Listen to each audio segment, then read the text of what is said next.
Muy buenas noches, queridos hermanos y amigos que nos acompañan. Gracias por estar con nosotros a pesar de la lluvia o las amenazas de lluvia, ¿verdad? Eso es bueno, dejar un tiempo para buscar al Señor, para estar más cerca del Señor. Más preparación que observación es el tema que vamos a estudiar esta noche. Recuerden que estamos hablando de la segunda venida del Señor Jesús, porque el final está cerca, hermano. Está más cerca de lo que nosotros pensamos. Con razón el Señor Jesús dijo que Él vendría el día que menos nosotros lo pensáramos o estuviésemos atentos. Anoche estudiamos el capítulo 24 de San Mateo. Ahí vimos cómo Jesús profetizó una serie de señales que son la antesala de su segunda venida. Estas señales mencionábamos nosotros anoche que por sí solas pues no son una señal, pero en conjunto y a medida pasa el tiempo se van amplificando en fuerza y en cantidad. Nos vamos dando cuenta nosotros que el Señor está a las puertas. El sermón del Señor Jesús de San Mateo 24 se extiende hasta el capítulo 25. Son 96 versículos. Y de esos 96 versículos, el Señor solamente usó 31 para hablar de las señales. O sea que eso más o menos es un tercio, ¿verdad? De todos los versículos, solo un tercio habló de las señales. Y utilizó 2/3 para hablar de nuestra preparación. Tristemente hay algunos cristianos adventistas, o sea, que esperan la segunda venida de Cristo, que hoy se han concentrado más en las señales que en la preparación. Pero Jesús dijo que lo más importante era prepararnos. Nuestro estudio de las profecías apocalípticas nos debiera, en lugar de llenarnos de miedo, debiera estimularnos a caminar cada día más cerca de Jesús y a compartir esa esperanza con otros, sabiendo que Jesús murió en la cruz por nosotros y que pronto regresará para llevarse a aquellos que le han aceptado o que le hemos aceptado como nuestro Salvador personal. En Mateo 25, que es el capítulo que vamos a estudiar esta noche, así que de una vez abran sus Biblias o sus celulares o sus tablets y pongamos ahí San Mateo capítulo 25.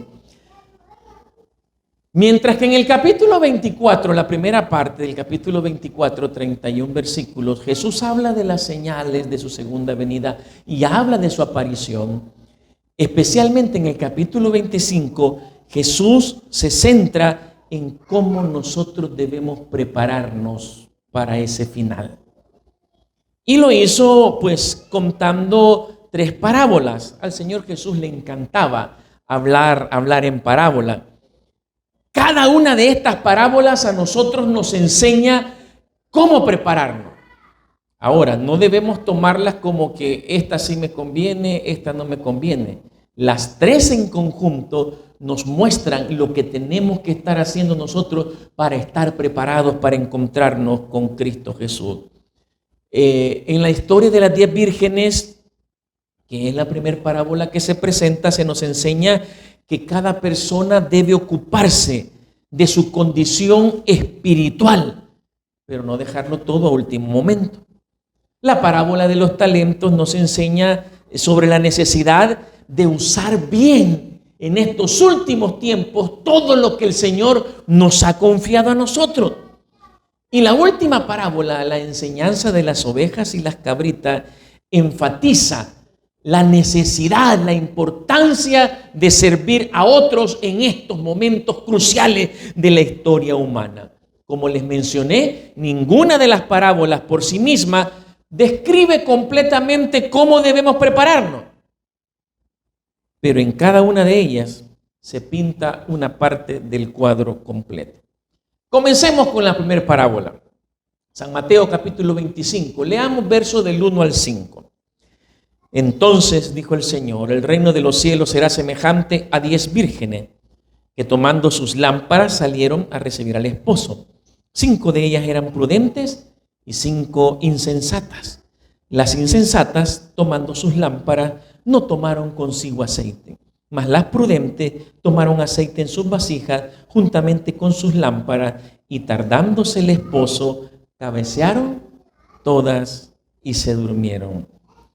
Esta parábola tiene que ver con una boda. En la cultura judía, una pareja mantenía generalmente un noviazgo largo o un noviazgo por algún tiempo antes de contraer nupcias. El día de la boda era especial porque el novio llegaba a la casa de la novia a traerla y luego se la llevaba para su casa. Y ahí comenzaba la fiesta de bodas que duraba no un día, hermano. Imagínese usted ahora que con un tiempo de comida que se les da a los invitados, y cuán cara sale una boda. Y en esos tiempos que los tenían hasta una semana. ¿Se imagina usted estarle dando los 3 tiempos de comida por una semana a todos los invitados? Sucedía en algunos casos que el novio no avisaba cuándo iba a llegar. Y podía llegar a cualquier hora, así que la novia debía estar lista a cualquier hora. Pero el cortejo que acompañaba a la novia también debía estar listo a cualquier hora. Esas 10 vírgenes de esa parábola no son, ninguna de ellas es la esposa. Son el cortejo que va a acompañar. Generalmente no estaban en la casa de la novia. Estaban como en una casa aparte, cerca del lugar para estar preparadas. Estas 10 vírgenes estaban esperando para desfilar y aguardando participar en el banquete de boda. Pero cuando el novio se retrasó, ¿qué pasó? ¿Ah? ¿Qué pasó con las 10? Se durmieron, ¿verdad? Porque eso de estarse desvelando todas las noches esperando al novio, como que no mucho, ¿verdad? Pero como era de noche, pues de noche había que tener lámparas. Las lámparas que utilizaban en ese tiempo eran unas lámparas con base a aceite. El combustible que utilizaban las lámparas era aceite. Usted se recuerda antes, digo antes porque hoy no sé, los candiles. ¿Se acuerda de los candiles? ¿Sí? Que utilizaban gas, querosén, ¿verdad? Sí, pues digamos que era como eso, pero no había hojalata, no eran de barro posiblemente. Así que era aceite y una pequeña mecha dentro del aceite. Sucede que a medida va pasando la noche, pues el fuego va consumiendo el aceite. Y el novio llegó a medianoche. A la medianoche. Y las lámparas casi se estaban apagando. No se habían apagado, había un poquito de aceite. Pero ya no era suficiente como para ir por el camino. El novio se iba a llevar a la novia y había que ir detrás de ellos, ¿verdad? No era suficiente. Sucedió que 5 a las que llaman insensatas no tenían una carga de aceite extra. Y 5 a quienes se les llama prudentes sí tenían una carga extra de aceite. Algunos han intentado, mire, ¿qué significa el número 10 y por qué 5? Eso no importa en la historia. En la historia lo que importa es que aquel grupo de vírgenes se dividía en 2 grupos. Unas que hicieron una reserva de aceite y otras que no hicieron reserva de aceite para nada. Representan estas 10 vírgenes a todos los cristianos. Para ser más honestos, nos representan a todos nosotros, esas 10 vírgenes. Porque todas estaban esperando al novio. Ustedes no están esperando al novio, hermano, a Cristo Jesús. ¿Lo esperan? Claro que lo esperamos. Así que todos lo estamos esperando. Somos esas 10 vírgenes. Pero sucedió que como no tenían aceite, las insensatas le piden prestado a sus compañeras prudentes, y estas, pues como eran más que prudentes, eran súper prudentes, les dicen, miren, si les damos de nuestro aceite, ni les va a ajustar a ustedes, ni nos va a ajustar a nosotros. Así que vayan a la tienda a buscar No sé qué Walmart estaba abierto a esa hora, ¿verdad? No sé qué tiendita, las tienditas de las colonias antes estaban abiertas hasta las 7 de la noche, quizás lo mucho a las 8, pero a saber dónde, y consiguieron. Pero hubo un problema. Cuando regresan ellas, ya era demasiado tarde. Ya la boda había comenzado y ya no podían entrar a la fiesta de boda. Cuando Jesús vuelva para llevar a su pueblo al cielo, debemos estar listos. La preparación espiritual no puede comprarse a último minuto, hermano. Nuestra relación con Dios debe ser una relación propia entre mi persona y el Señor, y debe ser constante. Ese aceite de esas lámparas representa el Espíritu Santo y el trabajo que el Espíritu Santo hace en favor de nuestra salvación. En San Juan capítulo 16 y versículo 8, la palabra del Señor, hablando del Espíritu Santo, dice: y cuando Él venga, convencerá al mundo de pecado, de justicia y de juicio. El trabajo del Espíritu Santo es llevarnos a Jesús, convencernos de la salvación, convencernos de bautizarnos si no estamos bautizados. Rechazar esa invitación conlleva a lo que la Biblia llama el pecado imperdonable. Jesús en San Mateo capítulo 12 verso 30 al 32 habló con palabras tan pragmáticas, tan sencillas, tan directas. Dijo él en el verso 30 de San Mateo 12: el que no es conmigo, contra mí es, y el que conmigo no recoge, desparrama. ¿Eres tuya de Jesús? ¿Te has entregado a Jesús? ¿Ya te bautizaste? No, pues mire, fíjese que no, pues yo soy buena gente. No, Jesús dijo: el que no es conmigo, contra mí es. Y el verso 31, Jesús agrega: porque por tanto os digo, todo pecado y blasfemia será perdonado a los hombres, mas la blasfemia contra el Espíritu Santo no le será perdonada. A cualquiera que dijere alguna palabra contra el Hijo del Hombre, dice el verso 32, le será perdonado, pero al que hable contra el Espíritu Santo no le será perdonado ni en este siglo ni en el venidero. Primero Jesús dice: o eres mío o eres del diablo, porque en este mundo solo hay dos señores. En este mundo no hay términos medios, no hay neutros. La salvación es en blanco y negro: o eres de Cristo y estás salvo, o simplemente no estás salvo y eres de Satanás. Y Jesús dijo, y luego habla del pecado imperdonable. ¿Cuál es el pecado imperdonable? La blasfemia contra el Espíritu Santo. ¿Cuál es la blasfemia contra el Espíritu Santo? No aceptar su llamado para el bautismo. ¿Cómo, hermano? Sí. ¿Cuál es el trabajo del Espíritu Santo? Convencernos para bautizarnos, para entregarnos a Él. ¿No aceptamos el llamado? Esa es la blasfemia contra el Espíritu Santo. No es decir malas palabras, no es maldecir contra el Espíritu Santo, hermano. Es tomar de menos el trabajo que el Espíritu Santo está intentando hacer en nosotros. En cuanto nos bautizamos, nosotros recibimos la porción de aceite necesaria para continuar nuestra vida victoriosa.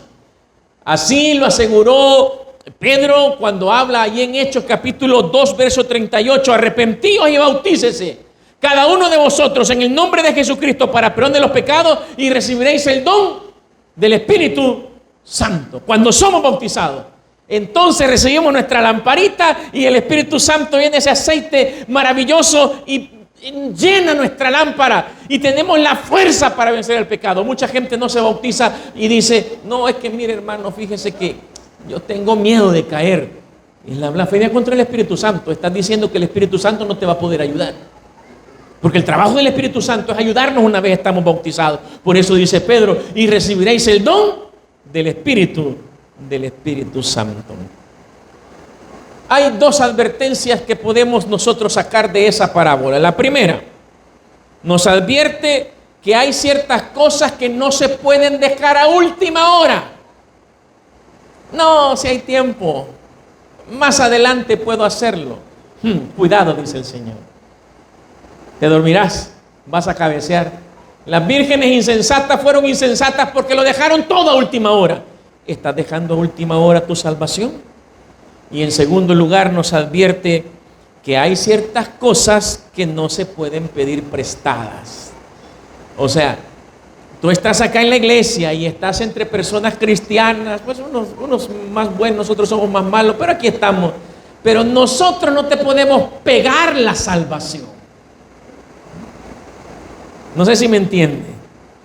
Mis 36 años de ser cristiano no te ayudan en nada a ti. La santidad que tú puedes creer que hay en este lugar no te ayuda en nada a ti. Es una experiencia personal. Tú debes tomar una decisión. Lo primero que tú debes hacer ahora que has aprendido que Jesús viene pronto, que está en la puerta, es que debes bautizarte ya, lo más pronto posible. La segunda parábola, verso del 14 al 19. Porque el reino de los cielos es como un hombre que yéndose lejos llamó a sus siervos y les entregó sus bienes. A uno dio 5 talentos, y a otro 2, y a otro 1, a cada uno conforme a su capacidad. Y luego se fue lejos. Y el que había recibido 5 talentos fue y negoció con ellos y ganó otros 5 talentos. Asimismo, el que había recibido dos ganó también otros 2. Pero el que había recibido 1 fue y cavó en la tierra y escondió el dinero de su señor. Después de mucho tiempo vino el señor de aquellos siervos y arregló cuentas con ellos. Lo que el Señor te ha dado, todo lo que tenemos es un regalo de Dios. Nuestros talentos, nuestros dones, nuestras habilidades son un obsequio del Señor. Una vez que nosotros estamos bautizados, el Señor no solo potencia nuestras habilidades naturales, sino que sobre ellas nos da habilidades sobrenaturales. Y todas esas habilidades, las naturales, las adquiridas y las sobrenaturales, Dios espera que las usemos en servicio aquí en la iglesia. O sea, en otras palabras, mis queridos amigos, cuando nos bautizamos y nos entregamos al Señor, no venimos para estar sentados en una banca. No venimos solo para, porque miren, tristemente esa es la condición de los cristianos ahora en día. Ir el domingo al culto si es evangélico, o a la misa si es católico, o el sábado si es adventista. Y con eso arreglamos todo. Ahí está. Sentarnos, escuchar. A veces yo he escuchado personas que se bautizan y después se van de la iglesia y dicen, ay, es que ahí no había amor, yo por eso no me quedé más tiempo, ahí no había amor. Amor aquí siempre hay. Quien te llamó a ti fue Jesús. Y no te llamó para que la iglesia te sirva. Según esta parábola, Jesús cuando nos llama para servirle. Mucha gente que se bautiza y se entrega a la iglesia, deja de asistir simple y sencillamente porque no aprenden a servir. ¿Quieres tú mantenerte en la iglesia? Sirve. Esta parábola termina con un fin bastante trágico. El que no hizo nada, el que se quedó quieto, el que no trabajó con su talento, el que le enterró, ¿qué pasó? Échenlo. Está ya bautizado, pero sigue siendo un miembro sentado nada más en los cultos. Ten cuidado. Ten cuidado. Alguien me dice, ay hermano, esas cosas no las diga, que mire que hay gente que es frágil, yo tengo que decírtelas. ¿Sí? Si tú tus talentos no los pones al servicio del Señor, tus habilidades. Yo he dicho a veces, ¿sabe? Yo conozco a algunos hermanos que allá en sus profesiones son buenísimos. Y unos abogados que cuando están frente al juez, ¿cómo defienden al acusado? Tienen palabras extraordinarias. No, hombre, ¿cómo hablan los abogados? Y unos maestros que para dar clases son una maravilla. Viene usted y los pone aquí al frente, hermanos, sin ni leer un papel, pueden aquí. Y pues, no me pasen, no. Cuidado con nuestros talentos. El que no lo usa, el que no lo sirve, el que no sirve, no hay lugar para ti, le dirá el Señor. Dura la preparación. Y por último, verso 31 al 36, la última parábola. Cuando el Hijo del Hombre venga en su gloria y todos los santos ángeles con él, entonces se sentará en su trono de gloria. Y serán reunidas, dice el verso 32, delante de él todas las naciones. Y apartará los unos de los otros, como aparta el pastor las ovejas de los cabritos. Y pondrá las ovejas a su derecha y los cabritos a su izquierda. Y entonces el rey dirá a los de su derecha, venid benditos de mi Padre, heredad del reino preparado para vosotros desde la fundación del mundo. Porque tuve hambre y me disteis de comer. Tuve sed y me disteis de beber. Fui forastero y me recogisteis. Estuve desnudo y me cubristeis. Enfermo y me visitasteis. Me visitasteis en la cárcel y vinisteis a mí. Verso 40, saltemos al verso 40. Y respondiendo el rey les dirá: de cierto os digo, que en cuanto lo hicisteis a uno de estos mis hermanos más pequeños, a mí lo hicisteis. Hay una historia de un cristiano llamado Martín de Tours. Martín de Tours era un soldado romano, era cristiano. Y un día muy frío, un invierno, Martín estaba entrando en una ciudad. Y entonces se le apareció un mendigo, y aquel mendigo temblaba y le pidió una limosna a Martín. Martín no tenía ni dinero, no tenía ni una tan sola moneda, pero el mendigo estaba hasta azul de frío, hermano, y temblaba. Y entonces Martín le dio lo que tenía.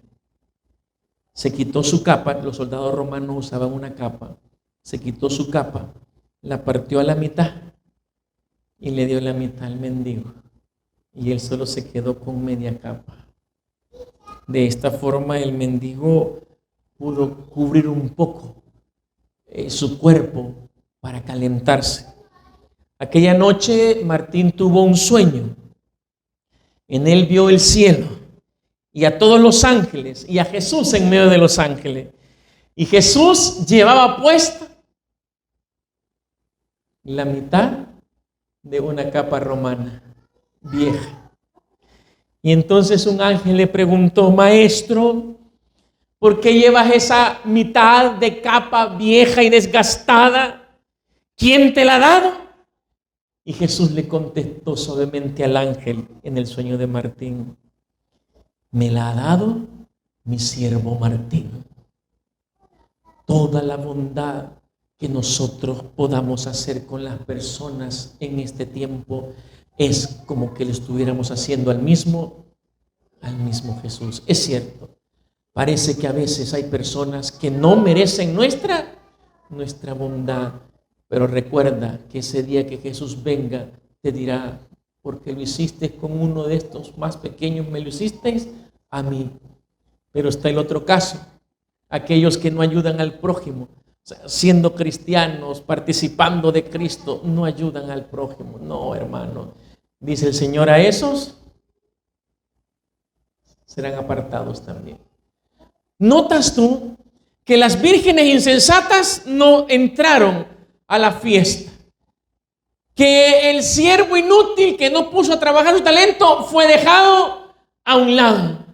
Y que los cabritos que no atendieron a su prójimo fueron echados al fuego eterno. Vale la pena que nosotros nos preparemos. 3 parábolas, 3 consejos, 3 acciones que nos mantendrán salvos y tranquilos en medio de la desesperación de los acontecimientos finales. Recuerde, primero, debo trabajar por mi propia vida. Debo salvarme yo primero. Parece algo egoísta. Cuando uno viaja en avión, a uno le dan unas instrucciones antes de que el avión despegue.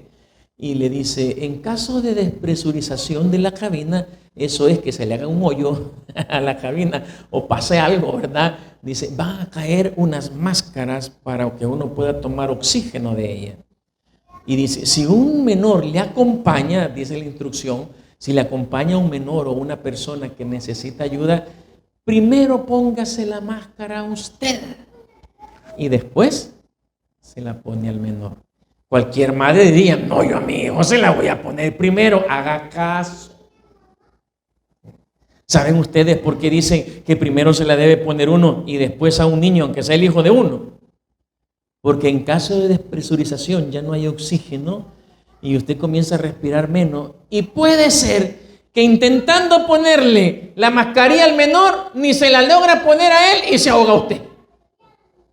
Y los niños aguantan más, ¿verdad? Así que es más fácil ponerse uno la mascarilla, es más práctico, uno respira y ayuda al menor. Así es con la salvación. Primero tenemos que salvarnos nosotros, hermanos. Luchar por nuestra propia salvación.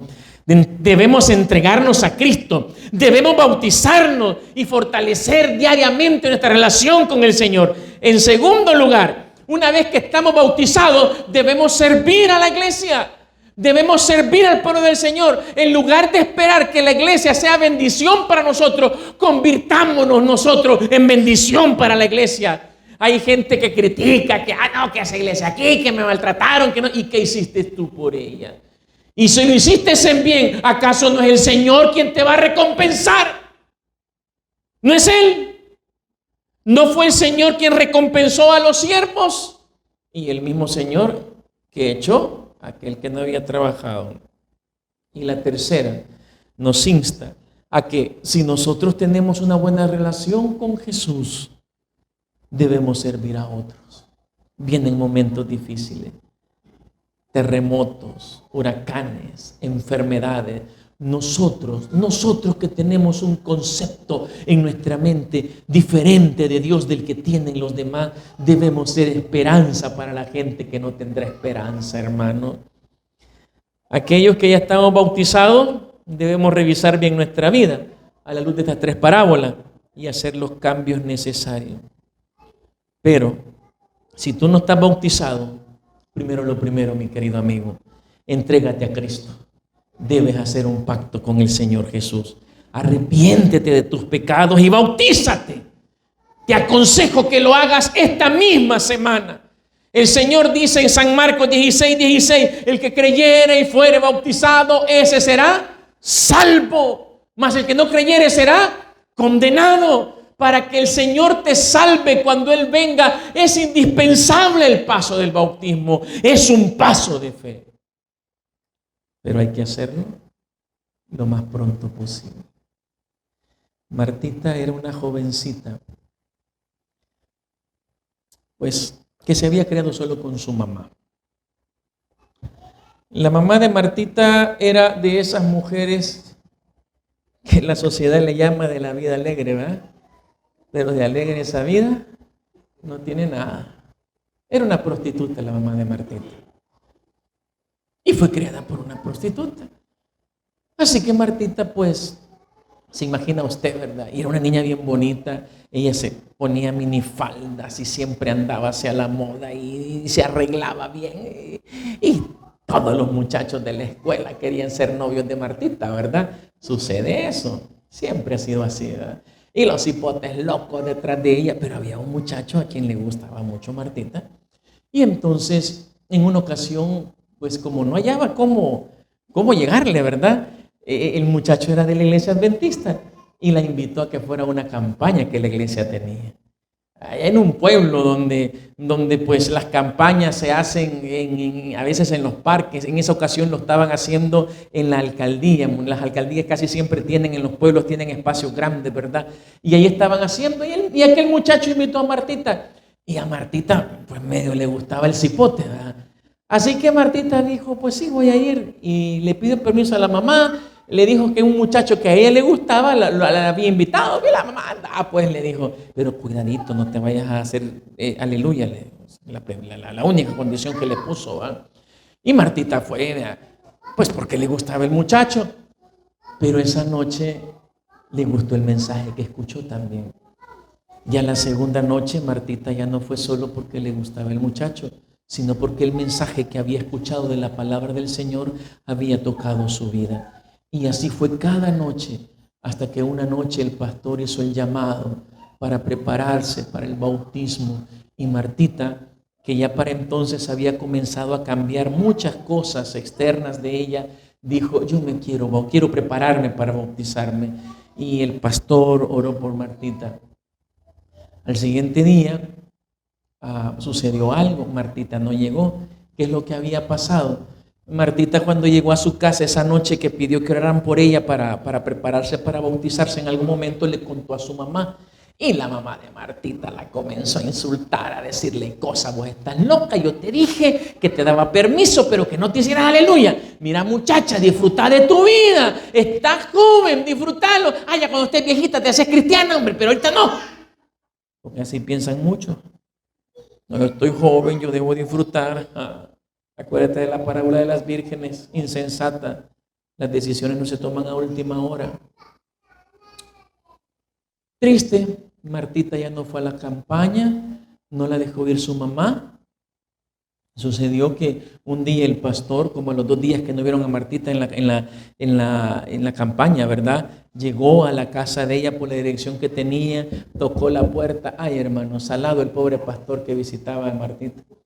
No le salió la Martita, le salió la mamá. Triste. Buenas tardes, dijo el pastor muy amable. Buenas tardes, le dijo, una mujer así mal encarada. Mire, nosotros andamos buscando a Martita. ¿Y de parte de quién? Es que nosotros somos de la iglesia adventista, de una campaña en la que Martita... ¡Ah! Ustedes son los que me andan sacando a las hipótales.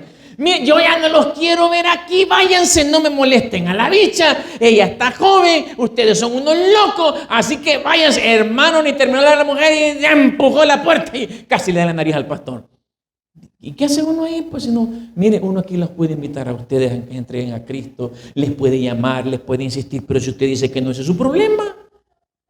Al final solo hay 2 grupos, los que aceptan y los que no aceptan, es su decisión. La parábola de las vírgenes nos recuerda que eso es personal. El pastor se fue. Esa noche, exactamente esa noche, después de que el pastor predicó, cuando el pastor estaba despidiendo a la gente a la salida, ya saben que en nuestros pueblos, así en las alcaldías, casi siempre enfrente está el parque, ¿verdad?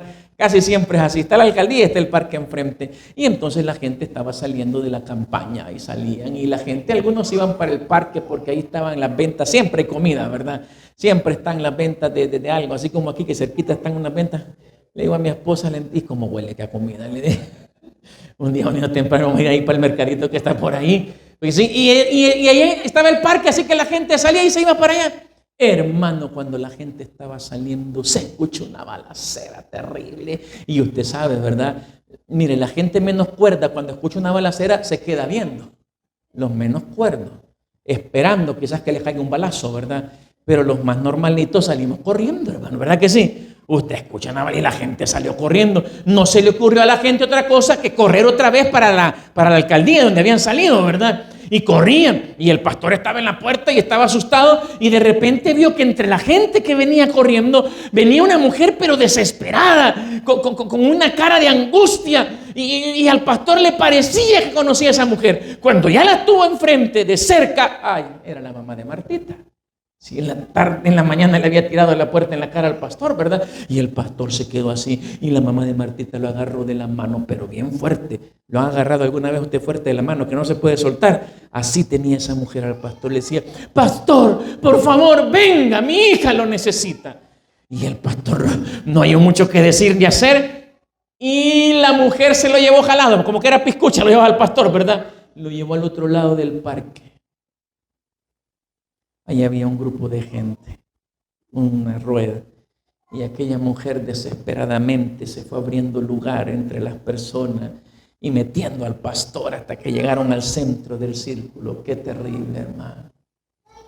Ahí estaba Martita, estaba en un charco de sangre.